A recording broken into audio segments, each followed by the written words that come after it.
किसी ने भी प्राप्त किया है तो प्रेम से प्राप्त किया है।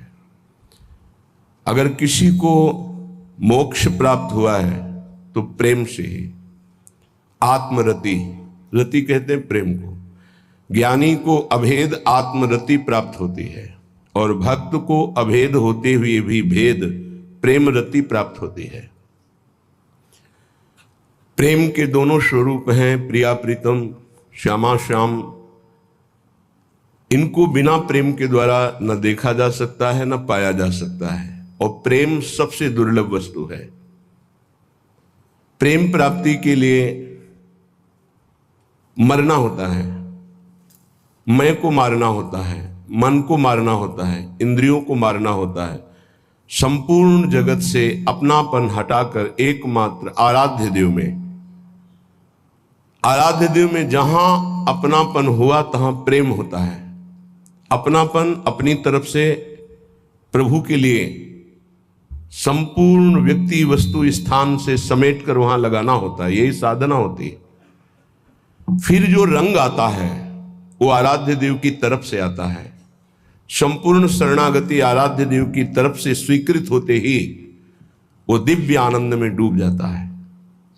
दिव्य आनंद की प्राप्ति तक साधक को बहुत ही जलना होता है। ये जलन ब्रह्मा जी के परमेष्ठी पद में विराजमान जो सुख है उससे श्रेष्ठ है। यदि रसिकों का संग नहीं मिला तो इसकी पहचान नहीं हो पाएगी कि श्रेष्ठ सुख की जलन है या भोगों के त्याग से जो जलन हो रही है तो भोग भोग कर मिटाने की जलन है। ये रसिकों के संग से पता चलता है। जो प्रभु के लिए जलन है उसमें इतना सुख है कि ब्रह्म पद में वो सुख नहीं है, पर है।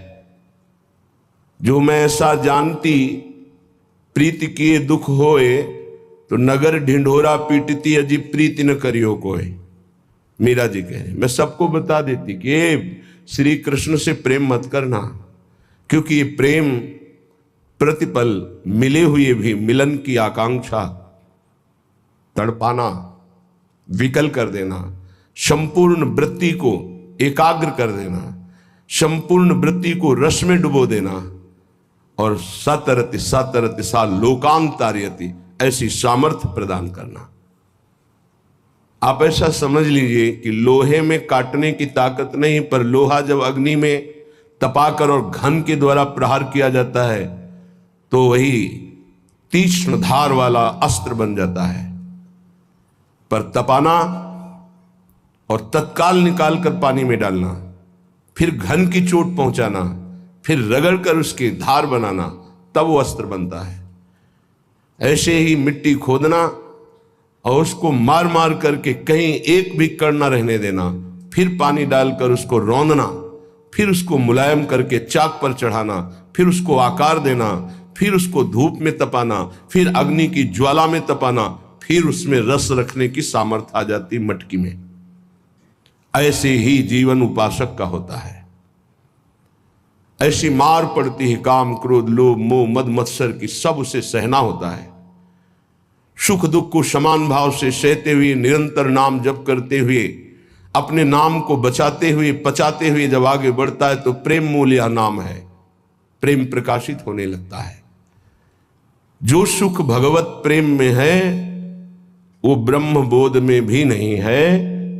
जो सुख भगवत रूप में है वो निर्विशेष ब्रह्म में भी नहीं है, क्योंकि निर्विशेष ब्रह्म में स्थित श्री शुकाचार्य, श्री जनक जी महाराज, श्री सनकादि, भगवान शंकर, ये सब रूप के दर्शन के लिए व्याकुल देखे गए, ये नाम जापक पाए गए, ये भगवत कथा अनुरागी पाए गए। तो निर्विशेष ब्रह्म में भी जो सुख नहीं है वो सविशेष साकार भगवान के रूप का स्वाद, ये सबसे श्रेष्ठ, ये प्रेम प्रकाशित करता है। फिर ये तो निकुंज उपासना जो सगुण निर्गुण ब्रह्म ते न्यारो, ये तो अद्भुत प्रेम के खिलौना दो खेलत हैं प्रेम खेल। इसमें तो प्रेम के बिना प्रवेश ही नहीं हो सकता। प्रेम दुर्लभ वस्तु है। ये प्रेमी जनों के द्वारा ही प्राप्त होता है। जो भगवत प्रेमी महात्मा हैं उनके संसर्ग से, उनके परमाणुओं से, उनकी दृष्टि से, उनके वचनों से इस प्रेम मार्ग का हृदय में स्थापन होता है, प्रेम मार्ग में चलना होता है, प्रेम को प्राप्त करना होता है। बिना रसिकों के संग के रंच प्रेम का प्रादुर्भाव नहीं हो सकता, चाहे जितनी बड़ी साधना कर रहा हो कोई। रेमन रसिकन संग बिन रंच न उपजय प्रेम। प्रेम, इसमें बहुत सहनशीलता चाहिए। बड़ी वस्तु प्राप्ति के लिए छोटी वस्तु में कहीं राजी ना हो जाए, पहली शर्त। जैसे किसी को 1 अरब रुपया चाहिए, 100 रुपया दिया जाए तो कैसा लगेगा? उसे बुरा लगेगा। क्या होगा इससे? हमारी तो बहुत बड़ी संख्या है, मांग हमारी बहुत बड़ी है। ऐसे ही भगवत प्रेम प्राप्ति के मार्ग के उपासक को ब्रह्म पद, देवराजेंद्र का पद और सम्राट पद, योग की सिद्धियां और मोक्ष पद, ये भी बहुत ऐसे लगता है 100 रुपये के समान। 1 अरब की प्राप्ति वाले को जैसे 100 रुपया, ऐसे ही प्रेम प्राप्ति वाले को ये सब लगता है। इसलिए कह रहे मुझे ये नहीं चाहिए। दिए मानम न ग्रहणंति, देने पर भी वो नहीं लेते। बिना मत सेवनम जना, बिना मेरी सेवा के वो ये परम पद भी नहीं चाहते, मोक्ष भी नहीं चाहते। इसलिए पहले तो उपासक को यह समझना है कि हमें चाहिए क्या। भोग मिला, भोग भोग लिए, जैसी वृत्ति हुई वैसे ही चल दिए, जैसा मन आया वैसे ही क्रीड़ा कर रहे हैं। तुम्हारा लक्ष्य क्या है? प्रेम। इतना महंगा है प्रेम, प्राण दिए यह प्रेम न पइए, ऐसो महंगो आय सखीरी। तुम इतने सस्ते बिक जाते हो। रसेंद्री के भोग, जनेन्द्री के भोगों में अपना लक्ष्य भूल जाते हो। तुम प्रेम प्राप्ति कैसे कर पाओगे? जो भूमा सुख का अधिकारी बनना चाहता हो, अल्प सुख का त्यागी होता है। जो अल्प सुख में रमण करने लगता है, भूमा सुख के अधिकार को खो देता है। भूमा सुख परमात्म सुख। जिसकी बुद्धि इतनी प्रवीण है कि हमारा लक्ष्य है प्रेम, तो प्रेम के आगे कुछ नहीं, कुछ नहीं चाहिए, प्रेम चाहिए। वो उपासक बिना किसी हिचक के, बिना किसी भय के, बिना किसी प्रलोभन के वो भगवत प्राप्ति कर लेता है। वो प्रेम प्राप्ति का बस दृढ़ निश्चय चाहिए। फिसलना नहीं है, ये ले लो, ये ले लो, नहीं नहीं, मेरा तो लक्ष्य प्रेम है, इससे क्या होगा। पर ऐसा नहीं है। वो प्रेम तो बाद में मिल ही जाएगा, पहले हमें भोग भोग लेते हैं। बस यही त्रुटि जीवन को नष्ट कर देती है। यही कमी हमारी हमको आगे नहीं बढ़ने देती। नहीं, परमार्थ में थोड़ा भी नाम जप करने वाला, थोड़ी भी साधना करने वाला, उसको अनुभूतियां होने लगती हैं। चल चला चल राह में अनुभूतियों का ले सहारा, कौन तेरा साथ देगा, व्यर्थ में किसको पुकारा। परमार्थ के पथिक का कोई और साथ नहीं देता, उसकी अनुभूतियां साथ देती है। पर अनुभूतियां हैं नहीं तो धन साथ देगा, व्यक्ति साथ देगा, शरीर साथ देगा, रिश्ते नाते साथ देंगे। ये सब काल के गाल में दबे हुए हैं, ये क्या साथ देंगे। कालातीत पुरुष हमारा साथ दे सकता है, वह भगवान, वह भगवान के प्रेमी जन। इसलिए बहुत सावधानी पूर्वक सत्संग सुने और इस जीवन का चरम लक्ष्य है प्रेम। उस प्रेम को हम प्राप्त करने के लिए कमर कसे। श्रीपाद प्रबोधानंद जी महाराज कह रहे, किम नो भूपै किम नु देवादिभिर्वा स्वाप्नैश्वर्योत्फुल्लितैः किंच मुक्तैः शून्यालंबैर् वैष्णवैर्वापि किम नः श्रीमद् वृंदा काननैकांत भाजाम्। हमको इन राजाओं से, राजपदों में बैठे हुए जनों से क्या प्रयोजन है? क्या ये संतों के पास नहीं जा सकते? क्या इनका अधिकार भगवत प्राप्ति नहीं? नहीं, इनके मन में भगवत प्राप्ति की कहीं किंचन मात्र लालसा नहीं। पद और प्रतिष्ठा, भोग और ऐश्वर्य, नाम और कीर्ति, बस इतना ही लक्ष्य है। इसलिए प्रेम मार्ग के उपासक को कभी इनका संग नहीं करना चाहिए। हां, कोई महाभागवत और पद पर विराजमान और भगवत भजन में लगा हुआ, भगवत प्राप्ति की लालसा वाला, उसका हृदय से स्वागत करना चाहिए। ऐसा नहीं कि कोई हो ही नहीं सकता। अम्बरीश जी महाराज चक्रवर्ती, सम्राट और महाभागवत, बड़े बड़े महाभागवत राजा हुए। दशरथ जी महाराज चक्रवर्ती, सम्राट, ऐसे महाभागवत कि भगवान उनके पुत्र श्री राम के रूप में आए। तो जो भगवान से विमुख है, केवल पद का ही अभिमान रखता है, राजपने का अभिमान रखता है, भोग ऐश्वर्य में घमंड में है, ऐसों का संग कभी भक्त को नहीं करना चाहिए।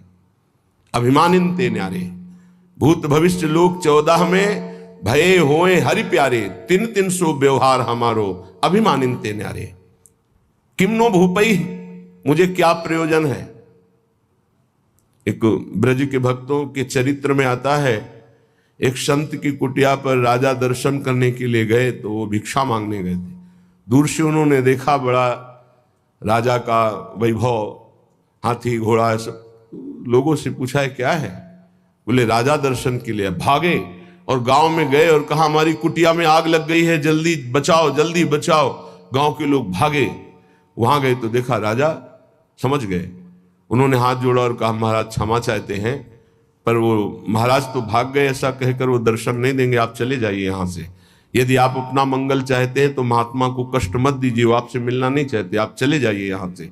वो चले गए। किम भूपई, मुझे क्या प्रयोजन है। जो राजपद के अभिमान में है, किसी भी पद में, उससे क्या प्रयोजन है। अगर अभिमानियों का संग होगा तो अभिमान जागृत हो ही जाएगा। अभिमानियों का, पदाभिमानियों का संग होगा तो भगवद आश्रय छूट ही जाएगा पक्का। ले लो हमारा फोन नंबर, मैं तो आपकी आज्ञा पर चलूंगा, आप केवल फोन कर दीजिए, सब ठीक हो जाएगा। मर गया साधक। जीवन में अन्य आश्रय आना अपनी साधना से भ्रष्ट हो जाना है। एक भरोसो, एक बल, एक आस विश्वास, एक राम घनश्याम हित चातक तुलसीदास। एक ही भरोसा, एक से ही आशा, एक से ही विश्वास, एक से ही संबंध हमारा, मात्र आराध्य देव बस। अन्य का कहीं आश्रय हुआ तो उपासक गिर जाएगा, पक्का गिर जाएगा, और गिरते हुए देखा है। श्रीपाद प्रबोधानंद जी महाराज कह रहे, नु देवादि भिरवा, मुझे इन देवताओं से भी क्या प्रयोजन है। श्रीमद् भगवत गीता जी में भगवान कहते हैं, भूतों को पूजने वाले भूतों को प्राप्त होते हैं, देवताओं को पूजने वाले देवताओं को प्राप्त होते हैं। तो देवलोक स्थायी लोक नहीं है, स्वाप्निक है। देवादिभिर्वा स्वप्नैश्वर्योत्फुल्लित। जैसे स्वप्न में आप पहुंच गए, बहुत सुंदर मकान, बहुत सुंदर सुंदरियां, भोग ऐश्वर्य, जब जगे तो कुछ नहीं, ऐसे ही स्वप्न का विलास स्वर्ग है। एक अच्छा सुखद स्वप्न, जहां पुण्य खत्म हुई, मृत्युलोक की विसंति, आग खुला, कुछ नहीं। इसलिए मुझे देवताओं से भी क्या प्रयोजन है। क्या दे देंगे? क्या भगवान की प्राप्ति करा सकते हैं? क्या भगवत प्रेम दे सकते हैं? नहीं दे सकते। इसीलिए कहा गया, बड़े भाग मानुष तन पावा, सुर दुर्लभ सद ग्रंथन गावा। ये देवताओं को भी दुर्लभ है मनुष्य देव, क्योंकि इससे हम भजन करके भगवान को प्राप्त कर सकते हैं, वो नहीं।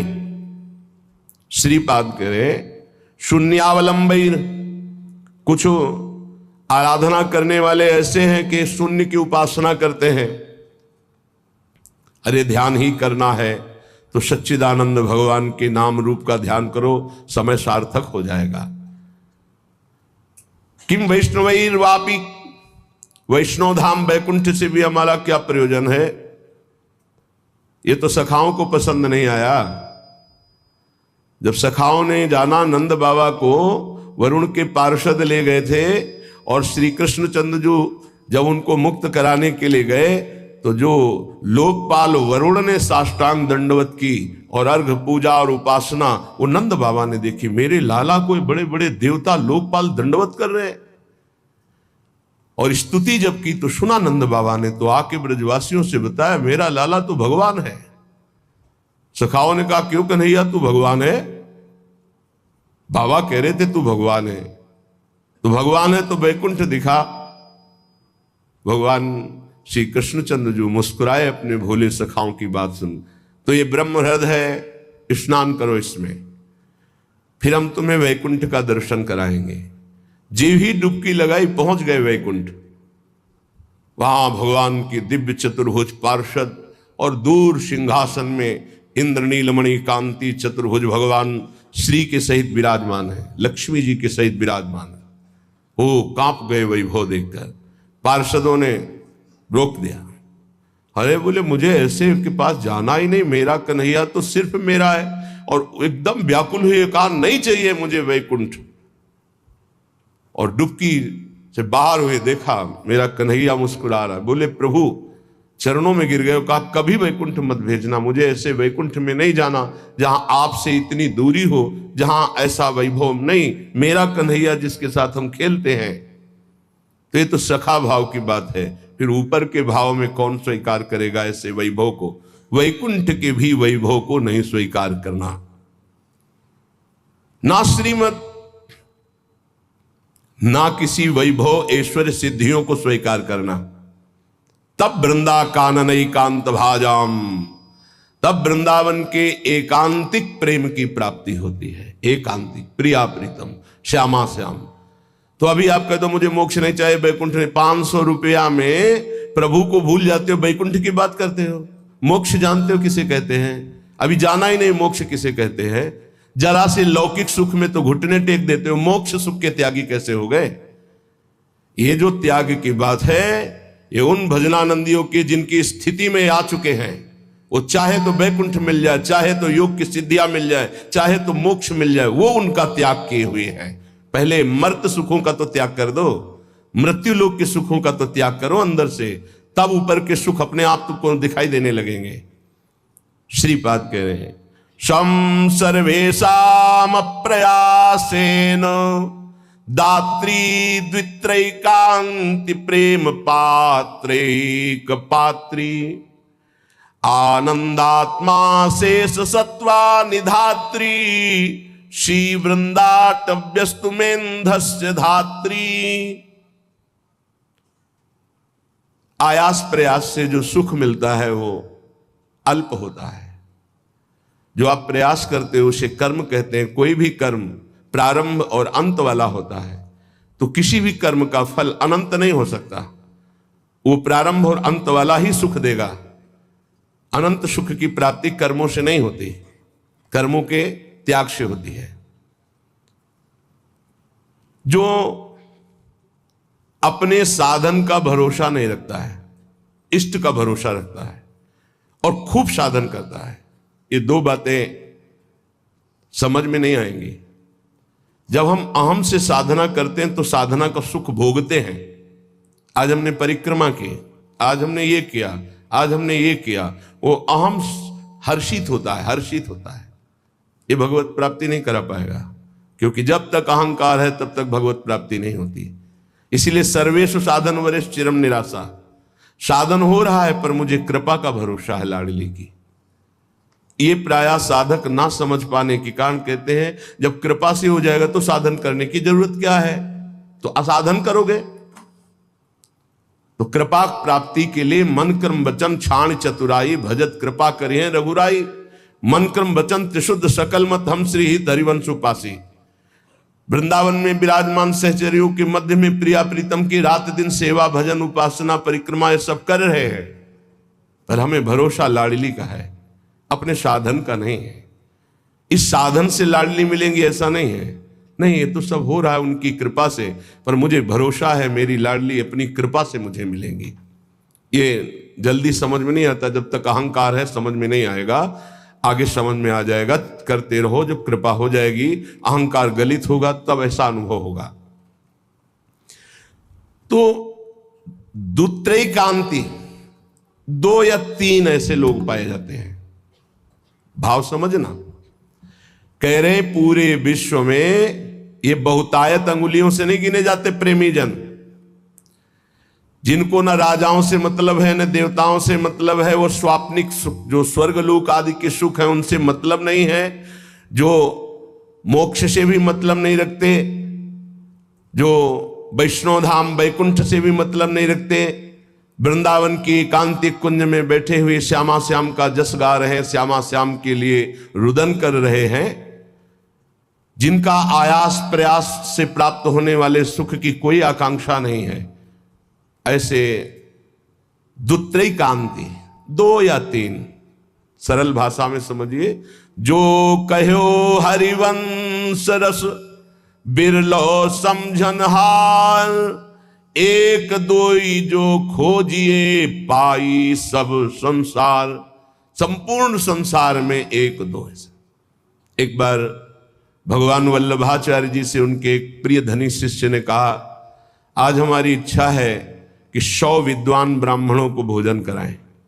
बोले बहुत सुंदर, यदि एक 12 तिलकधारी कंठीधारी आचार्य परंपरा से युक्त वैष्णव को पवा दो तो 100 ब्राह्मणों को पवाने का फल प्राप्त हो जाएगा। ओहो, ऐसा वैष्णव की, तो प्रभु हम 100 वैष्णव पवाएंगे। तो उनका एक अश्रुपूरित, आंखों से अश्रु बह रहे हैं, शरीर पुलकित है, कंठ गदगद है और नाम में रत है, ऐसे प्रेमी महाभागवत को पवा दो तो 100 वैष्णवों के पवाने का तुम्हें फल प्राप्त होगा। तो बोले भगवान 100 प्रेमियों को पवा देते हैं। तो वल्लभाचार्य जी के आंसू आ गए। प्रेमी 100 नहीं, प्रेमी तो 1-2 ऐसे मिलते हैं। कैसे प्रेमी? यहां शर्त है, जिनका ना राजाओं से प्रयोजन है, ना देवताओं से प्रयोजन, ना वैकुंठ से प्रयोजन है, ना मोक्ष से प्रयोजन, केवल प्रियालाल के लिए तड़प रहे गदगद सुर, नैना सजल दंपति रस रहे भीन, ईगति वृंदा विपिन में फिरे प्रेम तल्लीन। ऐसे प्रेमी जनों का सानिध्य और दर्शन, ये विशेष भगवान की कृपा होती है, विशेष कृपा। श्रीपाद कह रहे दुखान्येव सुखानि, ये प्रेम प्रेम। विद्य यशो जानी कीर्तिम परा, मन्ये था अधमश्च दुष्परिभवान सम्मानवत् सत्तमयी, दैन्यान्येव महाविभूतिमति सल्लाभान लाभान सदा, पापान्येव च पुण्यमस्ति यदि ते वृंदावनम जीवनम। अगर प्रेम प्राप्ति करना है तो दुखों को गले लगाना सीखो, सच्ची कहते हैं। फिर हृदय की बात कहते हैं। जब सब दुख एक साथ घेरते हैं तभी प्रेम के सहने की सामर्थ्य आती, ध्यान रखना। इस प्रेम को भयानक विपत्ति और रोगों से युक्त करके ही सहा जा सकता है, अन्यथा नहीं। ये सबकी समझ में नहीं आएगा, भयभीत मत होना। इसका समन ही होता भयानक कष्ट में। भयानक कष्ट की स्थिति में ही प्रेम का समन होता है। वो चाहे जैसे स्वस्थ शरीर वाला हो, जहां प्रेम का प्रादुर्भाव होगा, भारी बाहरी विपत्ति और आंतरिक, तभी वो प्रेम का समन होता है, उसका पारा चढ़ता है और भगवान को अधीन कर लेता है। ये लिखा पढ़ी की बात नहीं कह रहे, हृदय की बात कह रहे हैं। वैसे भी भगवान ने युधिष्ठिर जी से कहा, जिस पर मैं परम कृपा करता हूं उसका सर्वनाश कर देता हूं। चाहिए परम कृपा? जिस पर परम कृपा करता हूं सर्वनाश कर देता हूं, ये शब्द है। क्या सर्वनाश करता हूं? धन का अपहरण कर लेता हूं, स्वजनों का अपहरण कर लेता हूं, कोई उससे बात नहीं करेगा, किसी काम का नहीं रह जाएगा। तब उसका सीधा अर्थ भाव मेरे से होता है और फिर मैं उसे निहाल कर देता हूं। हिम्मत हो तो कूदो अखाड़े पे। नारायण अति कठिन है हरि मिलन की बाट, या में पग पीछे धरे प्रथम शीश दे काट। तो आप कहोगे फिर भक्ति करना ही नहीं। यहां चरम सीमा की बात प्रेम की हो रही। श्री कृष्ण का प्रेमी ऐसा वैसा नहीं होता, टिकुली बुंदा वाला नहीं होता, चूड़ी भांगरा वाला नहीं होता, वो परमहंस होता है। इनसे श्री कृष्ण रीझने वाले नहीं। चमड़े की चिकनाहट से अज्ञानी रीझता है, ज्ञानी नहीं, वो तो ज्ञान समुद्र है, सच्चिदानंद। ये जो बहुत बुरी तरह से है, अब वो तो अपने सब दर्शन होते हैं। जब सुबह मंगला में आते तो सब प्रकार के भगवान के दर्शन होते, विराट रूप के, छोटा बड़ा मंझोला रुद्र प्रेमी सब तरह के दर्शन होते। तो उसमें जैसे अब वो जो लाल लाल ऐसे तो बहुत ही बुरा लगता है, ऐसे तो धो के मुंह खड़े हो जाते तो अच्छा लगता। अरे इस शरीर को सजाने से श्री कृष्ण मिलते हैं भैया। बढ़िया रज यमुना किनारे के मुंह में लगा के आते तो दर्शन मात्र से हृदय शीतल हो जाता, निष्पाप हो जाते हैं ऐसे दर्शन से। जैसे कुछ साधक ऐसे करके ऐसे दर्शन मात्र से निष्पाप हो जाओ, क्योंकि वो रज लगी जो शिव शनकादि की याचना करते हैं। कुछ ऐसे उपासक जिनको कहते हैं कि रज लगाइए मस्तक पर भर कर, तो उनको बेइज्जती लगती है। ऐसे पतला और गोरा चिकना शरीर रख लो, इसको रखे रहना, इसकी दुर्दशा होगी। अभी नहीं मान रहे हो ना? नहीं, बाल तो नहीं मुड़वा सकते, बाल नहीं, एक भी शरीर का कोई अंश तुम्हारा ठीक नहीं बचेगा, आग लगा दी जाएगी शरीर में जितना दुलार करते हो। मान ले अभी मान लो तो जान जाओगे तो पा जाओगे, फिर कुछ पाना बाकी नहीं रहेगा। मान लो इस चमड़ी और दमड़ी से जिसने अपनी प्रीति हटा दी वही प्रिया प्रीतम से प्रीति कर पाता है। रुपया, भोग, शरीर, यही बाधक है भगवत प्राप्ति में, यही समझना है। दुखान्य व सुखानि, इस मार्ग का उपासक दुख को सुख मान करके चलता है। ये बहादुरों का मार्ग है। हम तो धन्यवाद देते हैं कि आप ऐसा सत्संग सुन रहे हैं, नहीं तो प्राय इतना दान करो तो ये मिलेगा, इतना करो तो ये मिलेगा, यही सुनने के लिए तैयार है। लेकिन ये आप सुन रहे हैं, हमारे ऊपर बड़ी कृपा कर रहे हैं, क्योंकि आप सुन रहे हैं तो सुनाने का उत्साह बढ़ रहा है, नहीं इसे सुनने की योग्यता खो दी है। आज हमारी समाज सत्य सुनने की योग्यता खो दी है, क्योंकि अंदर मनमानी आचरण तो कौन सुनेगा इनको। शास्त्र रखे के रखे रह जाते हैं। सुनाने वाला चाहता है आपका मनोरंजन हो, आप चाहते हैं अपने मन का मनोरंजन। दोनों के तार मिल गए तो तालियां बजती हैं। यहां तालियां नहीं बजा सकते हो, यहां मन को बजाना पड़ेगा, यहां मन को भंजन करना पड़ेगा। और यहां बैठ के सुन रहे हो, इसका मतलब बड़ी कृपा है आपके ऊपर। जब द्रवई दीन दयालु राघो तो साधु संगति पाइए। दुखान्य सुखान विद्य अपयशो जानी ही कीर्तिम पराम। ध्यान से, प्रेम मार्ग के उपासक को जब दुख मिलता है तो सुख की प्राप्ति होती है पक्का, पर यह समझ में नहीं आएगा। भारी जब दुख की, आप क्या समझते हैं, भारी दुख की स्थितियों को देखा गया, तब जाकर के उस परम सुख में चढ़। ये बहुत वैज्ञानिक तरीके से अनुभव की बात कह रहा हूं कि पावर चाहिए ऊपर चढ़ाने के लिए।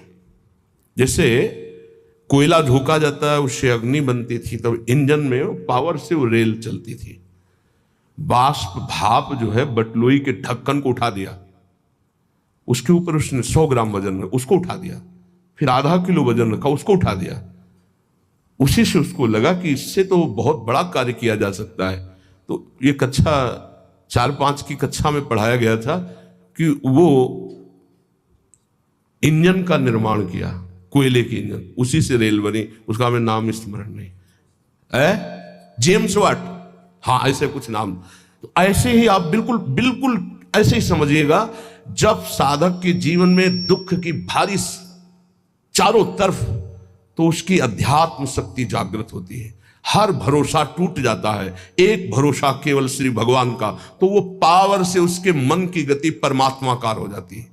इसीलिए कुंती जी बहुत सोच समझ के कह रही, मुझे पग पग पर दुख चाहिए, क्योंकि दुख में तुम्हारे सानिध्य का अनुभव होता है। ये हम कृपा मनाते हैं, भगवान की कृपा मनाते हैं कि इसने वो बाजी जितवा दी जो कभी साधना में नहीं जीत सकते थे, कभी नहीं। ये खुद निज अनुभव ये कहूं खगेशा, वो भगवान ने जिता दी।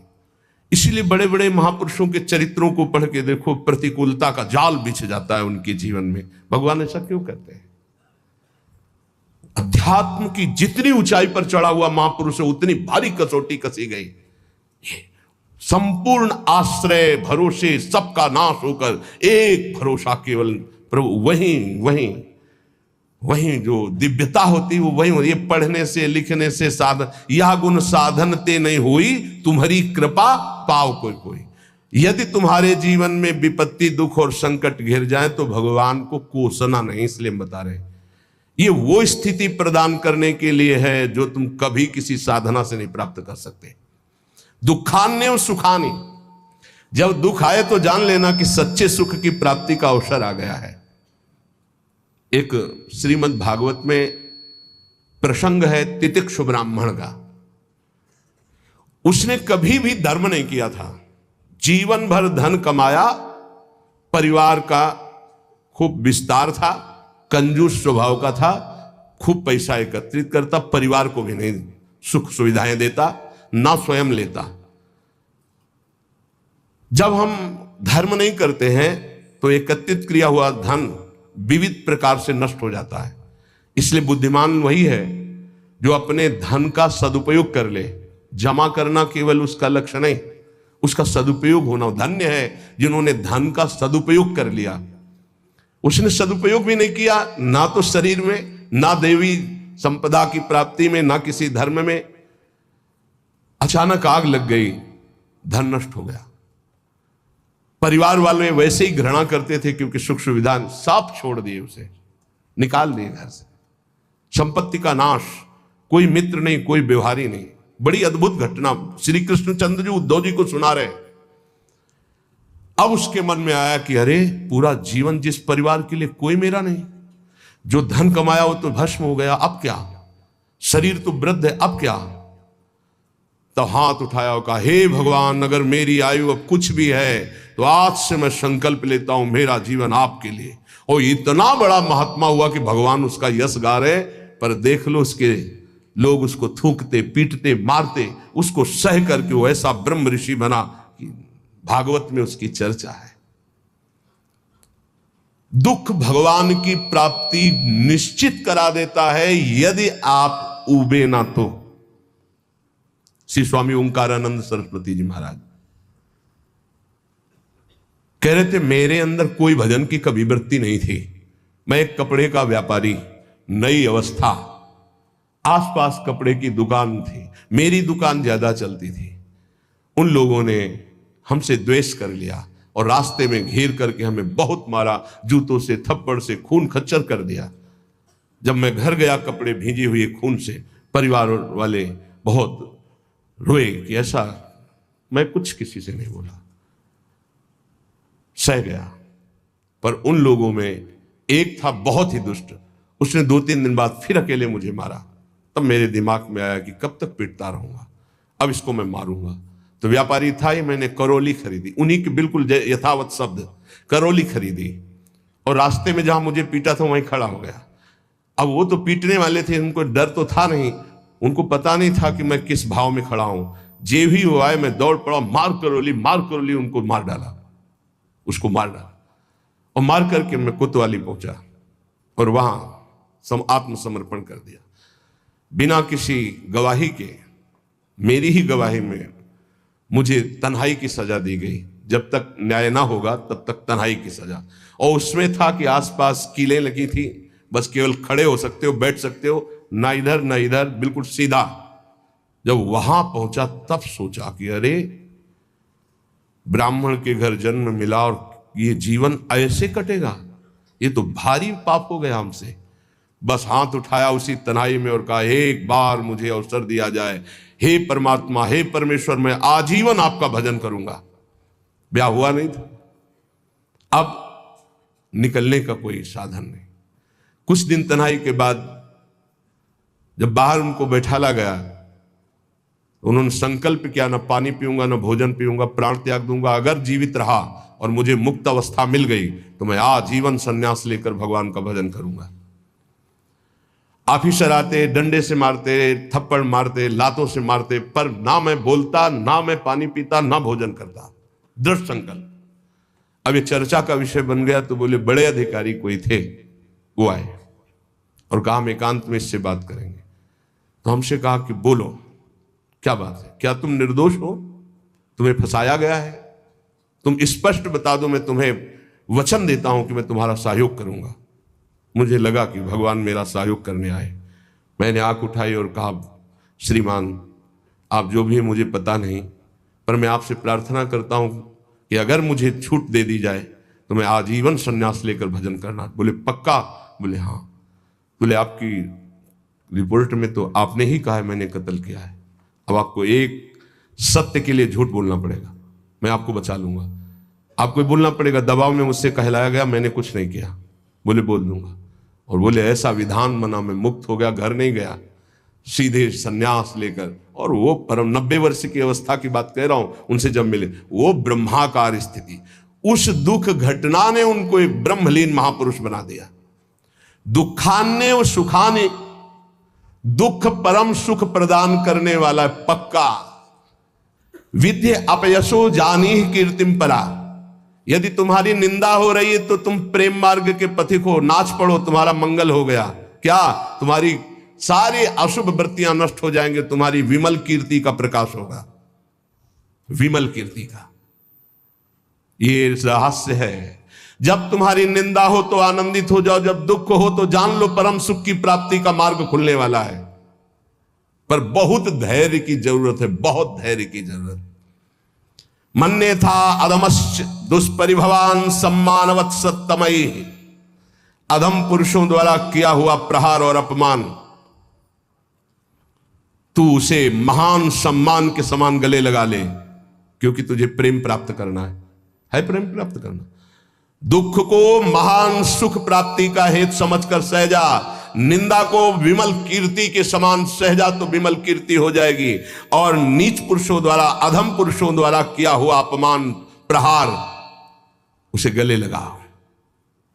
ये है अध्यात्म, ये अध्यात्म है, इसे अध्यात्म कहते हैं। ये शास्त्रों में लिखा ही है, बहुत कम है जो है से जो इसको धारण करते हैं, नहीं तो अब केवल मनोरंजन रह गया है।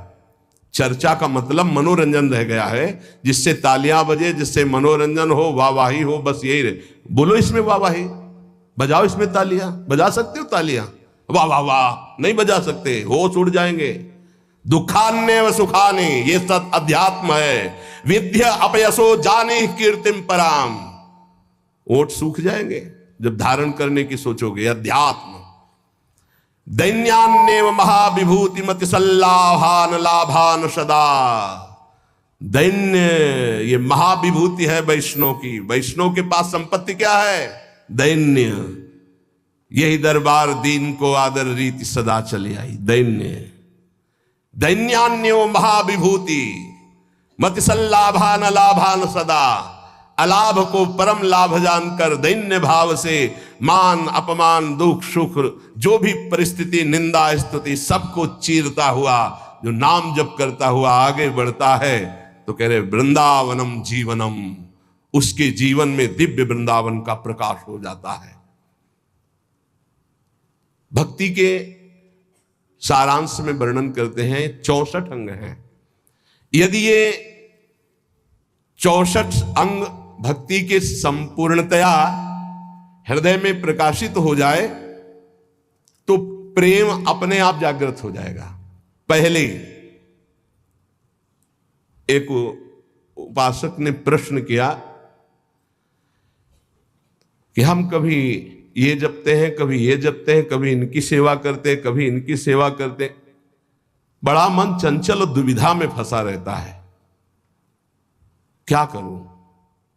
तो यहां पहला भक्ति का लक्षण है श्री गुरु चरणों का आश्रय लेना। श्री गुरु चरण पादाश्रया।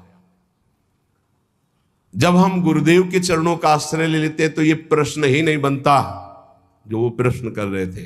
ये प्रश्न उन्हीं का बनता है जो मनमुखी चाल चल रहे हैं। गुरुमुखी में ये प्रश्न नहीं। बोलो जितने गुरुमुखी हो, तुम्हें प्रश्न है कि मुझे क्या करना है क्या नहीं करना। तुम्हें पता होगा मुझे किसकी उपासना करनी हो, कैसे करनी है। अगर इतना पता नहीं तो गुरुमुख नहीं हो, कंठी बंधवा लिए हो, अभी गुरुमुख नहीं हुए तुम।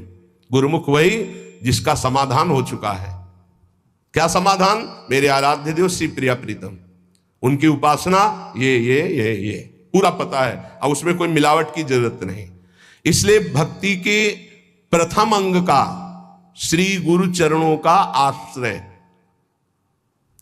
यहां से प्रारंभ ही होती है। असली भक्ति का स्वरूप यहीं से प्रारंभ होता है, गुरु चरण आश्रित। एक बहुत प्रवीण बुद्धि के उन्होंने कहा कि अगर हम अव्यक्त को गुरु बना लेते हैं तो व्यक्त गुरु बनाने की जरूरत क्या है?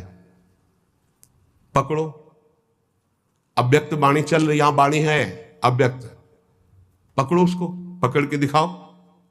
नहीं, आप नहीं पकड़ पाएंगे। तो वही अव्यक्त सत्ता व्यक्त गुरुदेव के रूप में, गुरु साक्षात पर ब्रह्म, और वही उपदेश देने के लिए आती है। अव्यक्त आके तुम्हें डांटेगा नहीं। अगर अव्यक्त गुरु की बात माननी तो सब लोग शांत होकर अपने हृदय में देखो। जब तुम गलत करना चाहते हो, अव्यक्त गुरुदेव तुम्हें उपदेश देते हैं, मानते हो तुम उनकी बात? देखो ना, अंदर आता गलत है, नहीं करना, मानते हो बात? और व्यक्त गुरुदेव धज्जियां उड़ा देंगे तुम्हारी। अगर जरा भी तुम आश्रय छोड़ के भाग गए तो बात अलग है। जरा भी आश्रय लिए तो तुम्हें सुधरना पड़ेगा, आज नहीं तो कल, कल नहीं तो परसों तुम्हें भगवत प्राप्ति होगी, पक्का होगी, क्योंकि गुरु की नजर पड़ चुकी है। अब तुम्हें विकार परास्त नहीं कर सकते। श्री गुरु चरणों का आश्रय लेना पहला। दूसरा, श्री गुरु चरणारविंद के आश्रित होकर उनसे मंत्र दीक्षा लेकर इष्ट से संबंध का परिचय जानना। गुरुदेव से मंत्र दीक्षा लेकर इष्ट से संबंध का परिचय जानना। आपको पता है आपका क्या संबंध है? पता होगा आपका अपने इष्ट से क्या संबंध है? पता है? भाव संबंध को गुरुदेव जो प्रदान करते हैं वो तो पता ही होगा कि आपका आपके इष्ट से क्या संबंध है, नहीं है? हाँ, यह अंदर का विषय है। अपने इष्ट से क्या संबंध है ये आपको पता होना चाहिए। गुरु मंत्र दीक्षा और इष्ट संबंध भक्ति के 64 अंगों में दूसरा, पहला है सबसे पहला गुरु आश्रय। एक आए थे बहुत ज्ञानी जी, बहुत बड़े ज्ञानी जी। ओ मुझे मोह क्यों है? भ्रम हो गया है। ये भ्रम क्यों है? क्योंकि अज्ञान है। यह अज्ञान क्यों है? क्योंकि आप स्वीकार किए। ये आप कौन है? ब्रह्म है। ये ब्रह्म कैसे है? वह किसके चेला हो? गुरु बनाया किसी को? बोले बनाने की चेष्टा की थी, किसी का नाम लिया, बोले बनाया तो किसी को नहीं, तुमको कुछ नहीं हो तुम। वह क्यों है? माथे में तिलक लगाया, कोई प्रश्नवाचक चिन्ह का नहीं, देख के ही पता चल जाएगा कि संप्रदाय के हो।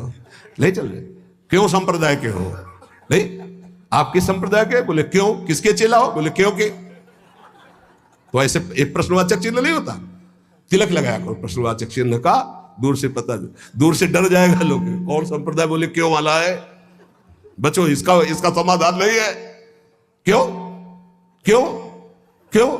इसका उत्तर क्या है? आप बोलो इसका उत्तर क्या है? तो गुरु पादाश्रया पहला, और दूसरा है गुरु से मंत्र की दीक्षा और इष्ट संबंध। हर उपासक को पता होना चाहिए हमारा इष्ट से क्या संबंध है। तीसरा, विश्वास पूर्वक गुरु चरणों के आश्रित होकर उनकी सेवा करना। गुरु चरणों की सेवा करना, आज्ञा समन सुसाहिब सेवा, गुरु की आज्ञा पे चलना। गुरु सेवा तज करें जे बान, यह है अधर्म, यह है सब हानि कान न कर बेरा है। देखो एक बात तो इतना समझ ही लो कि तुम मानो चाहे ना मानो, गुरु जी जो है वो भगवान ही है, दूसरा नहीं है। जितने भी गुरुदेव है सब भगवान है। और जब आप गुरुदेव से कोई भी कपट या छुपाव करोगे तो गुरुदेव के पास एक दृष्टि होती है। जैसे ऐसे देखो ना तो टेलीविजन में सब नहीं दिखाई देता, जो चैनल लगा वो चल पड़ता है, ऐसे ही चल पड़ता है, हर चैनल चल पड़ता है। तब हंसी आती है। कितने बच्चे हो तुम, क्या समझते हो तुम गुरु को?